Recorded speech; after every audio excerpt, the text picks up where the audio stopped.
ಹಲವಾರು ವಿಚಾರಗಳು ಇವತ್ತ ನಮ್ಮದು ನಾವು ಬಾಳೆ ಚಿಂತೆ ಮಾಡ್ಬೇಕಾಗೈತೆ. ಇನ್ನು ಮುಂದ ನೀವು ಇನ್ನೊಬ್ರದ್ದು ಮಾತಾಡೋದು ಬಿಡ್ರಿ. ಈ ಹುಡುಗರೆಲ್ಲ ನಮ್ಮ ಫೇಸ್ಬುಕ್ ವಾಟ್ಸಪ್ ಇದ್ದವ್ರ ಹೊಲದಾಗ ಕಳಿಗೆ ಇರುದು, ಕಸ ತೆಗೆದು, ಕಳೆ ಕೀಳುದು, ಅಲ್ಲೇನ ನಮ್ಮ ತಾಯಂದಿರು ದುಡಿತಾರೋ ತಾವು ದುಡಿತೀರಿ, ನಾವು ದನ ಹಿಂಡುದು, ದನಕ್ಕೆ ಮೇವು ತಂದು ಉಗಿದು, ಇಂಥವೆಲ್ಲ ವಾಟ್ಸಪ್ದಾಗ ಹಾಕ್ರಿ. ಯಾರ್ಯಾರು ತುಡುಗಿರದ ವಾಟ್ಸಪ್ದಾಗ ಹಾಕಿ ಜಗತ್ತು ನೋಡುವಂಗ ಮಾಡ್ಬೇಡ್ರಿ.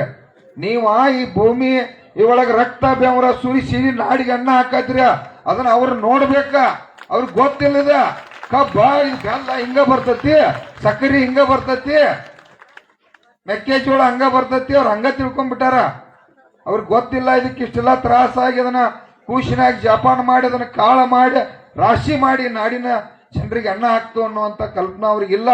ಆ ಕಲ್ಪನಾ ಬರ್ಬೇಕಂದ್ರ ನಾವು ಬಹುಸಂಖ್ಯಾತರದು ಈ ದೇಶದಾಗ ಭೂಮಿ ಒಳಗೆ ಹೆಚ್ಚದು, ಜನಸಂಖ್ಯೆ ಒಳಗೆ ಹೆಚ್ಚದು ರೀ, ಮತದಾನ ಒಳಗೆ ಹೆಚ್ಚದು. ಅಮ್ಮಾಜಿ ಅರ್ಧ ಗಂಟೆಗೊಬ್ಬ ಈ ದೇಶದಾಗ ರೈತ ಆತ್ಮಹತ್ಯೆ ಮಾಡ್ಕೋತಾನ. ಬೇರೆ ಯಾವುದು ಕುಟುಂಬ ಸಾಯ್ತಾ ಇಲ್ಲ.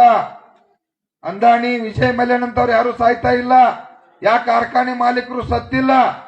ನಾವ ನಾಡಿಗೆ ಎಲ್ಲದ್ರೊಳಗೆ ಹೆಚ್ಚಿದ್ದ ಈ ಕಾರ್ಯಾಂಗ ಮತ್ತು ನ್ಯಾಯಾಂಗ ಶಾಸಕಾಂಗ ಈ ಸ್ವತಂತ್ರ ಸಿಕ್ಕ ಮೇಲೂ 79 ವರ್ಷ ಇವತ್ತಿನವರಿಗೆ ಅರ್ಧ ಗಂಟೆಗೊಬ್ಬ ನಮ್ಮ ಅಂತಮ್ ಸಾಯ್ತಾನ.